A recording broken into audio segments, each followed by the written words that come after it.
Hi, everyone. Good afternoon, good evening, good morning, depending on the time zone where you are joining us from. I apologize for the short delay. We had some technical issues connecting the stream, but I see that we are now live on the right channel. So thank you all for joining us. We have a unique setting here, the PIM for BIM Academy session. In this session, we will provide a baseline of knowledge on product information management, PIM, and building information modeling or building information management, BIM, and how they basically interact, compare, what the advantages are, and we will have some room for Q&A afterwards. It's part of a series on PIM for BIM that we'll be organizing, so there will be a follow-up later in March where we will have a roundtable, and possibly also after March and in April, where we will revisit this topic and also revisit this session to provide this baseline on knowledge. So thanks again for joining us. We have a quick agenda. We'll do a quick introduction on who we are, who PIMvendors.com is, how we define PIM, how we define BIM, how they interact, a quick example and what the advantages are for different stakeholders in the value chain, an example workflow, how product information flows through the BIM workflow, key challenges that we will not solve, but we will revisit during the roundtable, some room for Q&A, and some next steps. We'll start with a quick introduction. So who are we? PIMvendors is Chris, my co-founder and CEO of PIMvendors.com. Chris, maybe you can do a quick introduction. Yeah, I'm Chris. I'm working in the space of PIM for more than 20 years already. Even the time before there was no PIM, but still they had functionality that was needed. So yeah, that's basically me. Cool. Well, and then me, I'm also the co-founder of PIMvendors. I'm the CTO. A lot of e-commerce experience, mainly on the PIM user side. And if you want to reach me, you now have my contact details. So what do we do as PIMvendors? We help customers select a PIM, the PIM that is tailored to their unique requirements. And we do that independently. So instead of basically advising the one or two systems that we know best or the systems that we implement, we have a independent role in the market where we connect on one hand the vendors with the integration partners that they offer, or connect with to the different users of PIM, retailers, wholesalers, manufacturers, and we understand the retailer, the wishes and requirements of retailers, of wholesalers, of manufacturers, of the PIM users, and we also understand how to best match those independently to the solutions that are in our portfolio. That portfolio is vast. At least there is a 40 plus list of systems that we partner with. That is still a small grasp of all the PIM systems that are active. There are over 200 PIM systems active only in Europe. So there should be even many, many more, which also explains why it is so difficult to find the right one. The system that has exactly the right focus area, focus industry, focus value chain position that you need. Really depends on your requirements. And obviously you can make everything and every system fit for your needs. The question is that the most efficient and effective route? Our raison d'être, in my best butchered French, but our reason that we exist, our why, our goals is to help customers select a PIM independently and selecting the right PIM, but also, and that is our main business, but also educating and growing the market. So we see that there's a lot of an information gap with our customers, and that leads to the wrong decisions. We cannot help everyone with a a one-on-one selection consultancy, but we can help educate the market with our events like this one, like our roundtables, our articles on our site, on our knowledge base, and of course our free tools that we offer online as well. Having said that, Chris, can you introduce us to the topic of PIM? What it actually is a PIM. For some of you, it's already known, but not all of you. And a PIM, actually, it's both. It's a process, it's a tool, it's the whole situation where you need to build the interaction with your customer. PIM is providing information for customers to the outside of your company mainly. And so you have information coming into a PIM.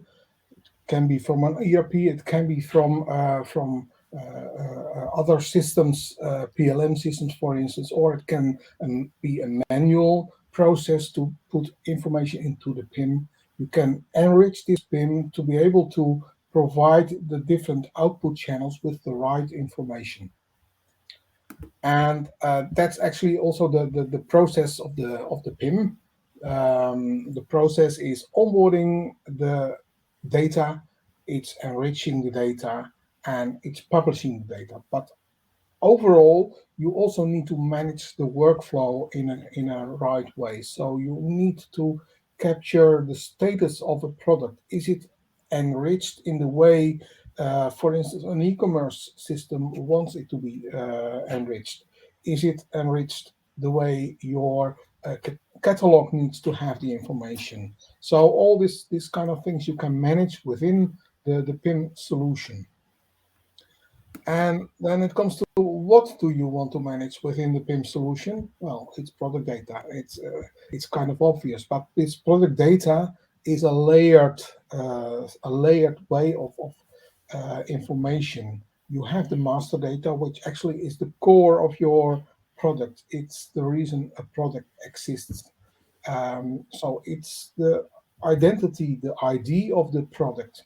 Its dimensions, which are basically the same for whatever output solution you need to have this information ready for.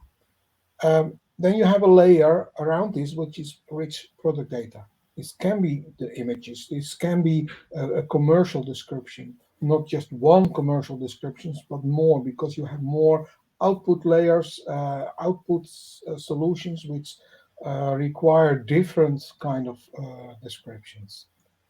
And then around this, you have a third layer where you can have commercial data, where you can connect reviews to your products, where you can have classifications like GS1 or ETIM or other kind of classifications. But most and for all, you can define the relations between products. So it can be cross-sell, upsell, but also spare parts and other kind of relations, follow-up relations, which are important for your end user. When we go to the whole architecture, well, you have this internal architecture of a PIM, but you also have the outside world of the PIM. So ERP can be the delivering of basic product information, actually master data in its raw form, delivering it to your PIM environment. PLM, product lifecycle management, information. You are a brand, you are defining new products, and this information you can use in your PIM solution. And then you have the output world, which can be a BIM solution, which can be data pools, which can be an e-commerce system. So it basically a PIM interacts with the outside world. That's the basic thing of a PIM, the interaction with the outside world. So then actually PIM provides the single source of a product. It says, okay, this is a product. You have one definition of this product with different flavors, but it's still one definition of the products. You don't have one product scattered around your organization in different systems. No, it's in the PIM. And yeah, that's basically the key of a PIM, that you have one single source of truth. And one of the systems it works together with is BIM. And that's what we're here for now today. Exactly. Thanks, Chris. I think we can fill a full day on the topic of PIM. We just sort of moved through it in, well, less than 6-7 minutes, and I think the same holds true for BIM and how to define it. So we'll go through the same sort of process where we define BIM as a model, a process, and a protocol. And again, really touch the highlights only, because I think, like PIM, but I think maybe even more so for BIM, it's a very complex and complicated, I'd say, even ecosystem of systems, stakeholders, solutions, and users that interact. But how do we define BIM? And we have multiple ways of defining BIM. One way is BIM as a model. So BIM, building information modeling in this case, is one way of defining it. And you could basically see it as a digital representation of the construction, where all the information of different objects, all the information linked to that building come together in a fancy word, digital twin of the physical object. It has all kinds of different types of information that are added during different parts or phases of the building life cycle, which starts with the basic concepts during planning and the initial design, is enriched through different stages where more refined product data or object data is added, and which is used during the later phases, so the building phases and maintenance phases of a building, which maybe even extends beyond the actual life cycle or lifetime of the building itself, when it contains information on the circular reuse of products, which we see as a growing use case of these BIM models. But BIM, as I already mentioned quickly on the previous slide, is also a process. So when we look at the BIM process, the building information management or building information modeling process, that starts with the planning phase, which is a project planning, includes high-level designs to conceptualize a new building or a new construction or a new object. That then moves forward into the design phase, where these abstract designs are fine-tuned to concrete designs and concrete product selections, actually branded windows that you're selecting, or branded heating unit that adheres to all the basically the plant standards, so it fits inside the defined measurements, but it also fits into, for example, the local legal standards and the local legal framework.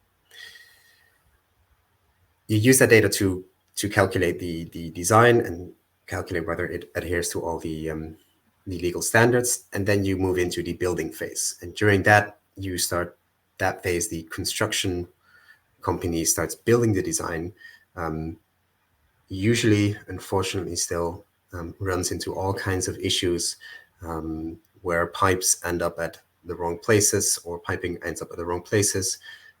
Stuff doesn't connect as it should have been, or just doesn't fit. But then the BIM model is enriched by the adjustments and stored in the building model.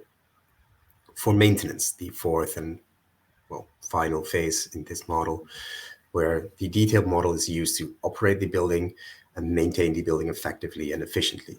And instead of, so example, if you have a maintenance worker with that gets a report for a leakage on a certain floor or a certain room, instead of going into the room, opening up the ceiling and checking where the leak is, could also even sort of use the BIM model, the building model, to already check where is this leak coming from. Is there maybe a valve located exactly in this location? So you can search specifically for where the source of the leak is coming from. But also use it to, for example, check the life cycle of different products used in the construction and replace the windows after 30 years, for example. Then BIM is also a protocol. It is as I said, a multi-layered but also multi-stakeholder and a protocol where multiple stakeholders across time interface with the product, the model of the building. And with that right range of different stakeholders, and especially the long timelines, that makes communication a key issue. There's multiple definitions of different protocols on how to store, communicate, and secure building information data. But there's, I want to say 100 plus, but many tens of local standards used to define different protocols for exactly those types of things. And there's a hierarchy of these protocols where, in this case, the ISO standard is on top and governs or surpasses the local, in this case, British protocols and standards that have been defined previously. So it is also it's a model, it's a process, it's a protocol to basically define the communication and storage across time and across products and solutions.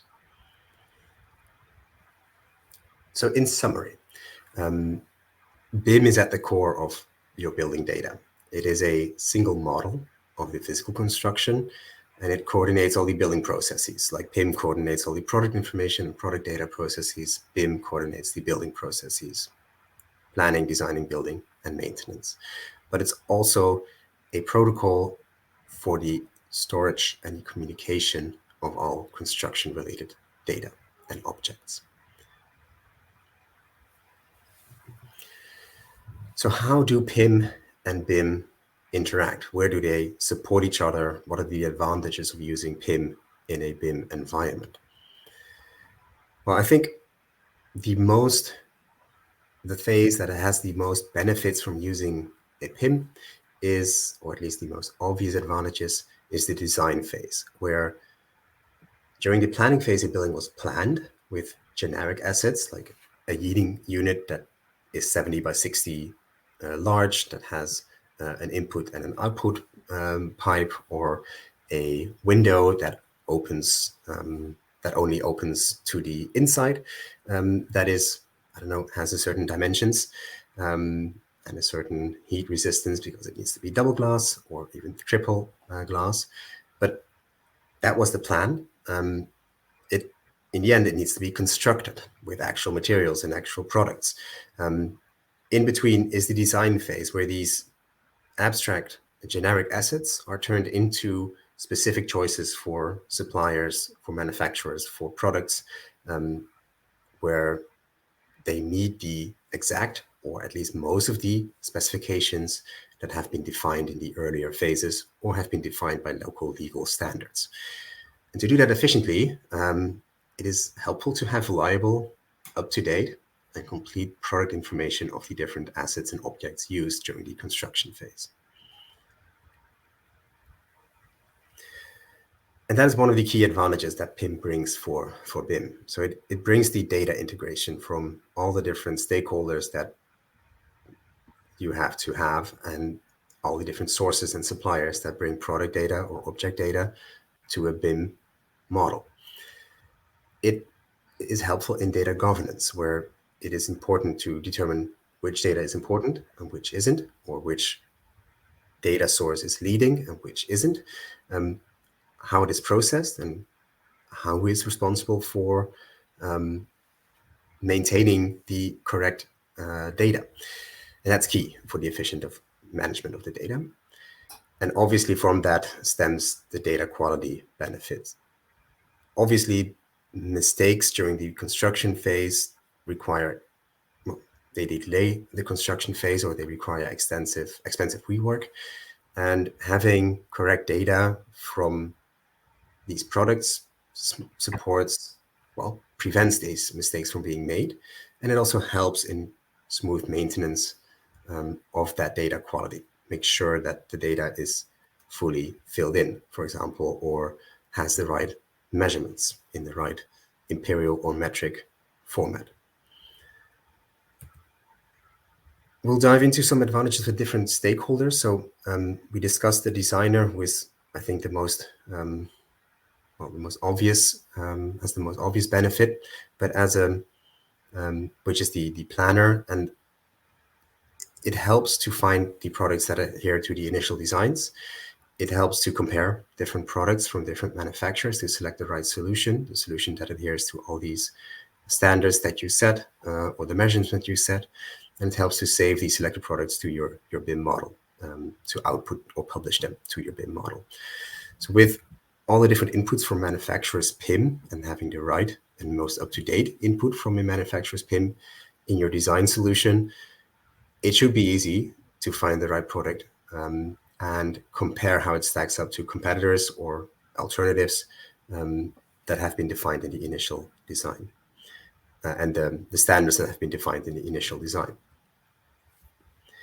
As a manufacturer that produces products, you really want to make sure that your product catalog is available and has all the information from your internal sources. So your product lifecycle management software, your ERP software. You want to make sure that your product catalog is enriched and as enriched as possible, as complete as possible. And you want to make sure that it is published as efficiently to downstream customers.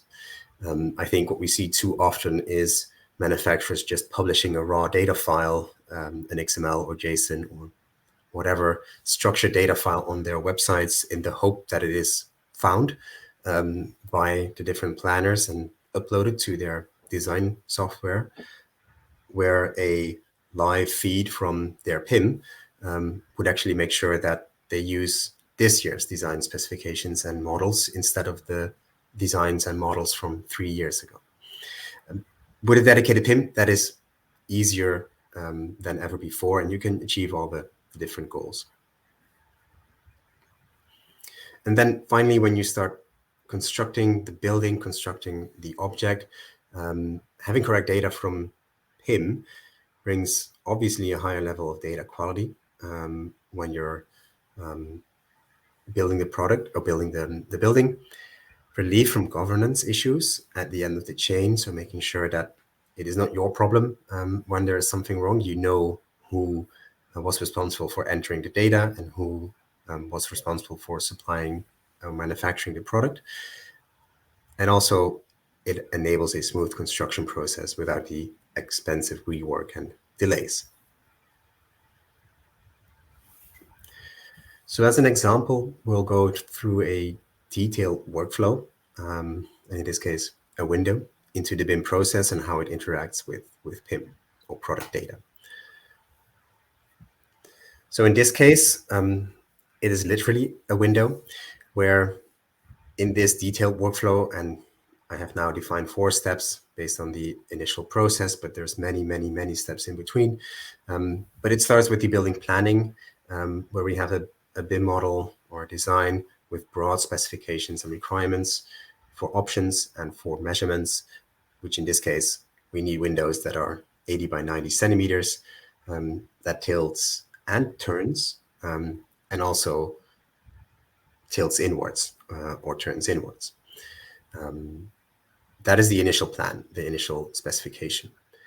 Then during the design phase, the definition of that object, in this case the window, is specified in more detailed fashion, for example, by using a specific standard like ETIM, which then specifies which attributes need to be available, helps you fill those attributes in, and then helps you compare during the selection phase by comparing the different vendor catalogs on those attributes from the standard. during the selection phase, you basically take the vendor catalogs that you have imported and that you are that are being compared. You import them into the designer's design solution, and you use the product information that you have to select a window. In this case, a window that fits the specifications. And then you model that specific window into the 3D BIM model, which is then used for the different calculations defined by local regulations. In the third phase, in the building phase, the product, the object, in this case, the window, is installed by the construction company, but they have decided to add a last-minute feature, in this case, skylights. So that leads to the picture that we see on the bottom right. And they then adjust the BIM model with new information, in this case, a new design and a new product, and probably a new manufacturer as well.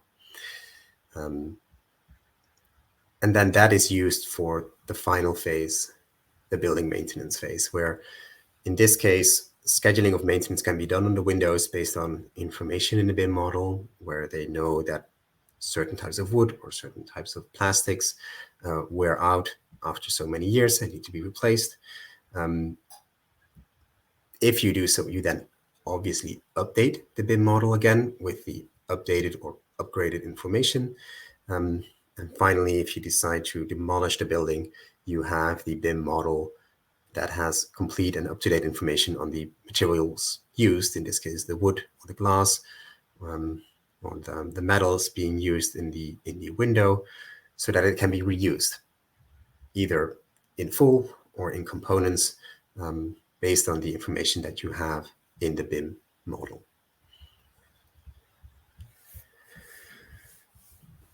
As you can imagine, that leads to quite a lot of challenges, and we're not going to solve them now. Can we solve them? I think yes, but we're not going to solve them now, but we are going to discuss them later during the roundtable that'll follow this session. And I think one of the main challenges that we see, and I'm curious what you think as the biggest challenges in PIM and BIM as well. But one of the main challenges we see is the challenge of communication. So how do you streamline communication in this complex and complicated environment? You have multiple stakeholders, usually from working with different systems. In this case, product information management, the computer-aided design, the CAD software, the building information modeling software. They will be sharing those or using those. They have to share those across organizations, and all these different organizations have different incentives. The construction company wants to finish the building as soon and as quickly as possible. If you're maintaining the building, you actually want to make sure that the right materials are used that have a long lifetime instead of the sort of cheapest material available. And obviously, that needs to happen across the full life cycle of the building. And that can take 30, 50, maybe more years. Second challenge builds on that. So the incentive alignment. I already mentioned it, but to make sure that maintenance is effective and efficient, you need to have correct BIM information and make sure that it's filled with correct and up-to-date product information. However, that is not the problem of manufacturers and designers and construction companies. So how to align those incentives across the different boundaries in the value chain and different boundaries in time, boundaries in organizations that are involved, how to make sure that the incentives are aligned and that product data is added correctly and up to date in the first place. And then finally, how to survive the many competing standards in this environment. We mentioned the multiple BIM standards, the hierarchy of standards, but there's multiple product data model standards, multiple object storage standards, multiple communication standards, from open standards to not open source standards. And I think this comic from XKDC, well, basically sums up how I think we ended up with this many standards, where obviously we need to find a solution here, and that should not be adding another standard to rule them all. We'll be discussing these and many more during the PIM and BIM roundtable that we're now planning. So we'll organize a roundtable session to discuss these and other topics with BIM industry experts, PIM industry experts, with a focus on the building industry, and even PIM and BIM users. So we really hope to see you next month, as soon as we start wrapping up the planning, which is taking some more time than expected. I hope to be able to invite you all to this next roundtable session, and hope to see you all there. Which brings us to the Q&A. So do you have any PIM or BIM related questions? And I already saw the question of Sam. We have some questions that we have received beforehand that we will we can cover. But if you have any questions, drop them into the chat. And Sam, to answer your question, yes, we will be sharing the slides following the call with everyone that has signed up. So keep an eye on your inbox. We'll also share a recording of the Academy session with everyone, so you can revisit this presentation and the recording later at your leisure. Chris, oh, and if you have any questions, drop them in the chat. We have some questions already. Chris, we have one question on the best practices when defining product data. How to best define product data suited for BIM? Yeah, well, that's a question we got. And first of all, you have to create a structured product data set, because structure is everything. We need to structure things. And they should include detailed product specifications, technical drawings, 3D models. That's step one. And together with this, use clear and consistent metadata. This should be used to define the product, its components and attributes. So metadata makes sure that everyone talks the same language, so you understand what's needed. Another thing I think is that the data must be up to date. So this ensures the BIM environment that it accurately represents the products in its models. And of course, you have several versions of a product, for instance. So in a PIM solution, you can define follow-up products. So you have the original, which is already part of the BIM solution, but products gets updated and also the data gets updated. So there is a follow-up, and this should be also known to the BIM solution as well, and not just the PIM solution. And well, it's kind of obvious, but use a product information system. I mean, that's the way you can kind of organize things well. It's specifically suited for keeping your data sanity on track. Keep your data ready. Keep your data clean, etc. So that's one of the things. Use your product information management system, and of course there are many of them. So choose the right one. Right. That was a question that was focused on the definition of product data and the product data model. And of course, a PIM helps in defining the product data model and making sure that it is suited for publishing to a BIM. Another question we got was focused on I would say the quality of data and what the benefits are of delivering excellent product data to a BIM environment. So from a PIM or an Excel file or your ERP or whatever you're using to store the product data, what are the benefits of really making sure that you have excellent product data and publish that to a BIM?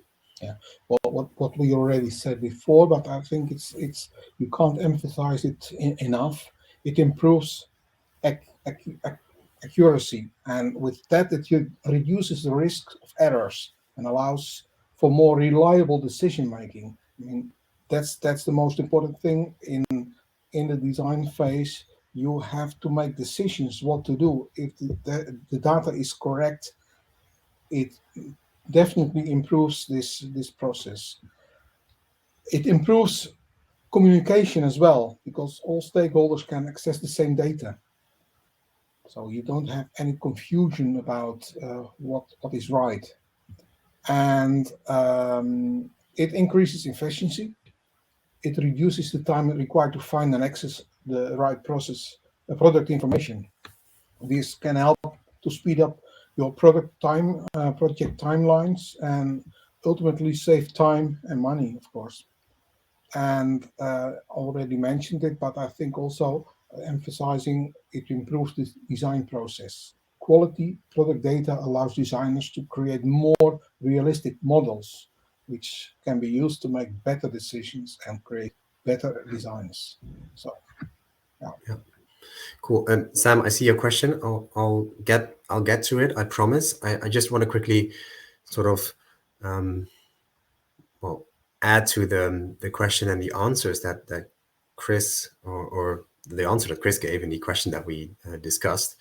I think focusing on excellent product information is obviously a good thing. Like it's better to have, as Chris said, to have excellent information than bad information.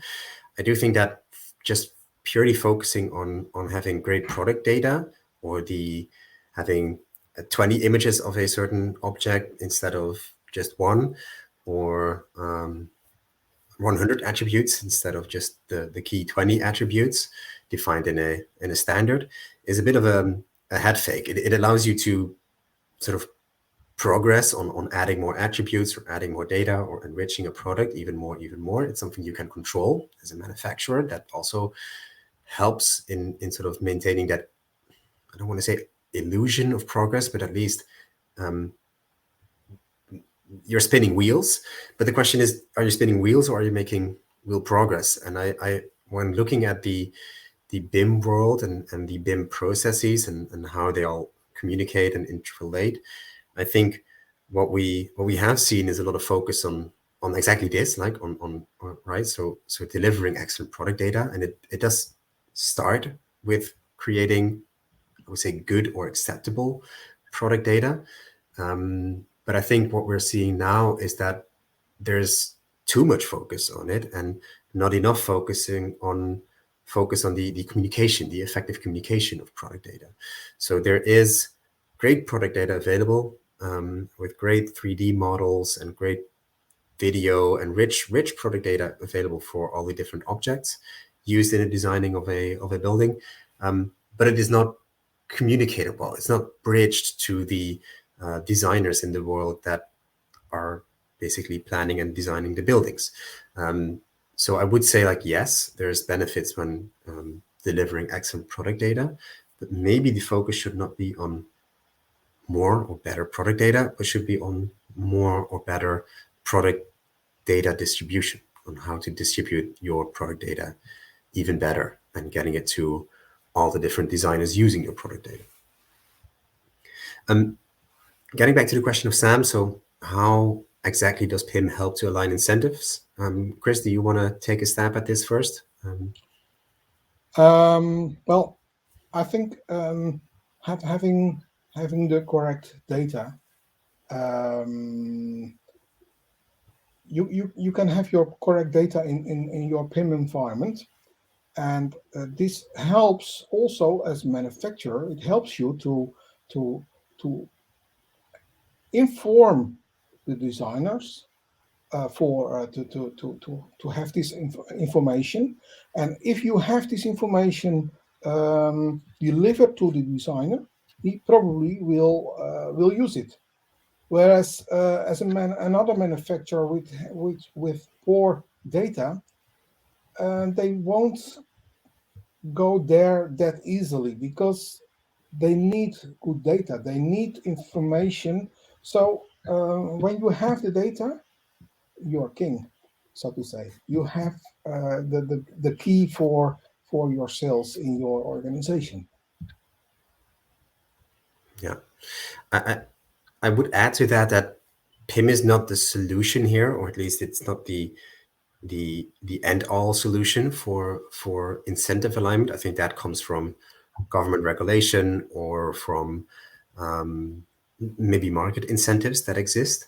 I do think that great communication, good product communication is, and that is facilitated by a PIM, but great product communication, product information communication, product data communication is key to align incentives. You need that to have at least in the end the aligned incentives, but it is not the key driver for incentive alignment.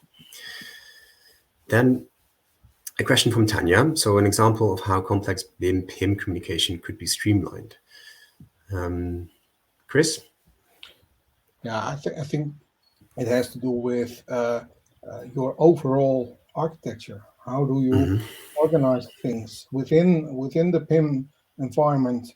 It is possible to say, okay, we have an update of a product, and based on on this trigger, it communicates the update to the downstream systems. In this case, being a BIM solution.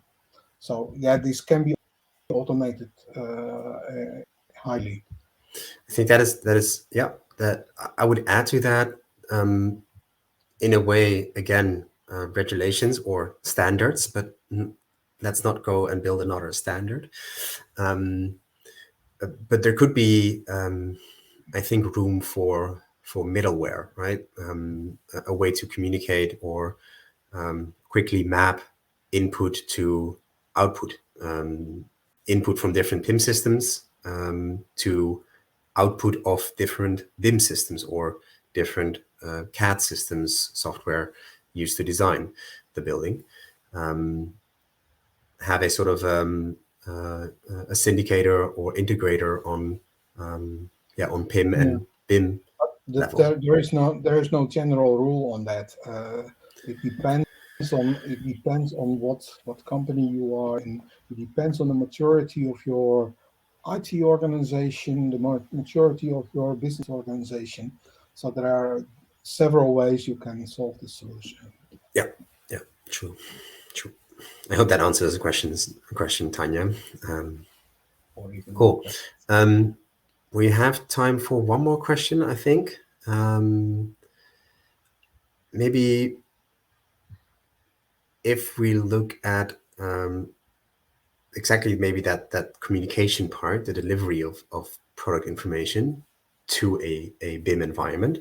That was one of the questions we had before the session started. If you're a manufacturer, Chris, like how do you deliver product information in a good way to the BIM environment? Well, you should be able to integrate. That's the first thing, and there should be standards on what information needs to be sent to this to the BIM solution. What do you need? And then Mhm. you need to be able, as a manufacturer, to deliver the requested information. So standards is very important, and don't make a new standard. So try to keep to the standards which are already there. Yeah, cool. Wrapping up the Q&A and maybe wrapping up the session as well. If you have any questions on PIM or BIM after the call, you don't want to ask them publicly, that's fine. Just send us a quick email as a reply to the follow-up, or well, you're able to find our email addresses easily, I think. We'd be happy to help. I want to take the final minutes to look at next steps. So using our tools during a PIM selection or using our tools during a PIM orientation. So our main route to help you with a PIM selection is by providing you with a shortlist, an independent shortlist of 5 PIM solutions that match your requirements. It's based on an independent algorithm, matches your PIM profile to the database that we have of vendors and their features, and obviously includes a free consultation with one of our PIM experts that is relevant for your market. Can take 10 to 20 minutes, depending on how complex your PIM environment is. So I would say grab a coffee or a tea and take the time to visit the URL and fill in the survey. If you're that's still a bit early, or you just want to get an estimation of, well, I think maybe the number one question we get when it comes to PIM is how much does it cost? And there is a free cost calculator that we offer where we cover all the costs from the design phase to the implementation phase, and you get an automated estimation within minutes in your email. Includes the costs for the design, license, and implementation, basically for a total cost of ownership, a TCO calculation over not just the first year where there's more costs for design and implementation, but also over the following years where unfortunately there's not just the licensing cost, but also additional implementation costs for additional features that you want to have implemented or just the maintenance of the solution within your environment. If you want to have that estimation, go to the cost calculator link or just visit the website. It's pretty straightforward to find it and fill it in. Wrapping up, we help you with selecting the best PIM tailored to your organization, to your unique requirements. And we do that independently by working with over 40 partners instead of just 1 or 2. And if you want to sort of wrap up your day or your week with next steps on your PIM journey, what can you do? Well, always we're available on PIMvendors.com with our articles and free tools. You can view one of our recordings. It's a link to our YouTube channel, but you'll be able to click on it when I share the presentation after this session. We record all of our events, and we have over, I think, 15 or 20 roundtables and other events on our channel. We already discussed the full scan or the cost calculator that you can fill in, or directly schedule a call with Chris or me to discuss your PIM questions, and we'll help you further along the journey. And if you're at it, take a look at our LinkedIn as well. Having said that, that marks the end of this Academy session. I really hope to see you next month when we organize the roundtable for PIM and BIM, or on PIMvendors.com, or shoot us a message on LinkedIn. I really want to thank you for your attention and your time, and I hope to see you all soon. As I said, we'll be sharing the recording. We'll be sharing the slides of the session with everyone that has registered on Eventbrite. So I will definitely reach out to you over email and send you one final message with these materials, so the recording and the slides. Chris, do you have any final words? Just thank you all for being here, and have a nice day. All right. Have a nice day, everyone. See you soon. Bye-bye.